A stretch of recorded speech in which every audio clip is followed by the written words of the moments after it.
Hi, I'm Marissa Momary, and this is my History 111 final presentation on creating Republican governments 1776 to 1790. In this presentation, I will touch upon one of the main learning objectives of this chapter, which is Chapter 7. This is describing the status of women and non-whites in the new republic. Elite Republican revolutionaries did not envision a completely new society. Traditional ideas and categories of race and gender, order and decorum remained firmly entrenched among members of their privileged class. Many Americans rejected the elitist and aristocratic Republican order, however, and advocated radical changes. Their efforts represented a groundswell of sentiment for greater equality, a part of the democratic impulse unleashed by the revolution. Women in the New Republic. In the 18th century, ladies did not have rights or status and were just observed as their spouses' wives. They didn't reserve the privilege to cast a ballot and stayed ward of their spouses. Be that as it may, a few ladies started to understand that they merited indistinguishable rights for men, and in the New Republic, they started to call for correspondence with their spouses, just as equivalent instruction for all.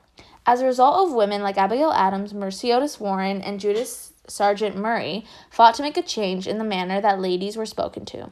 In general, the revolution changed ladies' jobs by changing the conventional standards of spouses and moms, including permitting them to be progressively stubborn.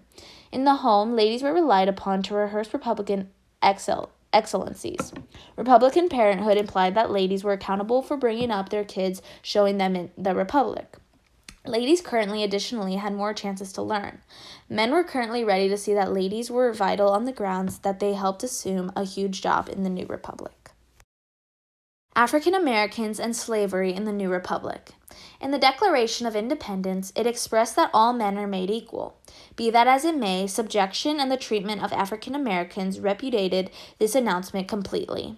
Blacks were viewed as subpar by white individuals. This was a conviction that was held up by Thomas Jefferson, the individual who composed the Declaration of Independence. He comprehended there was a logical inconsistency, so he attempted to ask for servitude to end so as to dispose of the entirety of the blacks in America. This truly displayed the deep-rooted bias he had. The contempt of blacks had originated from the Revolution, since blacks bolstered Britain in light of the fact that they were guaranteed opportunity. This disdain of bondage went ahead notwithstanding when numerous individuals in the new republic required the cancellation of subjection. Progressives in a few states partook in liberating slaves and showing their help for the abrogation. In spite of the fact that these endeavors were strong, about 36,000 slaves were still in the North. In the New Republic, African Americans were as yet kept as slaves in case a few people started to see that change should have been made. Indians in the New Republic. At the point when the War for Independence finished, the Treaty of Paris was made. Be that as it may, it didn't address Indians. A portion of the new land acquired by America was under Indian guidelines. The Indians were viewed as savages by Americans, which is the reason relatively few agreed with them during the insurgency. Scorn for Indians was seen explicitly after the war finished, when America didn't address them by any means. America didn't consider the Indians' land as having a place with the Indians, and now they guaranteed it as their own. This wound up irritated the Indians. Mohawk pioneer Joseph Brant shaped a gathering of individuals to be aligned with the Indians, beginning the Northwest Indian War. Unfortunately, this war finished with the loss of the Indians. In the New Republic, they lost their land and their privileges. Conclusion. After the Revolution, the privileges of women, blacks, and Indians remained to a great extent unaltered.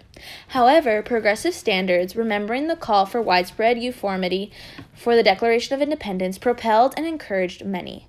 Numerous women acknowledged it was the ideal opportunity for a change and squeezed for more noteworthy rights for ladies. In the meantime, blacks were all the while being ineffectively rewarded, and despite the fact that they had the option to increase some help from individuals, the general principles of the time was that bondage, despite everything, ought to be placed into play, and whites had more force, and blacks were the second rate. For Indians, they needed to confront reality when America asserted their property.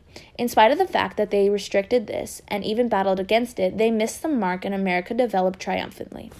At long last, for blacks, women, and local people groups such as the Native Americans, in spite of the fact that during the progressive occasions numerous new thoughts developed, zero to none of them at any point genuinely happened as expected.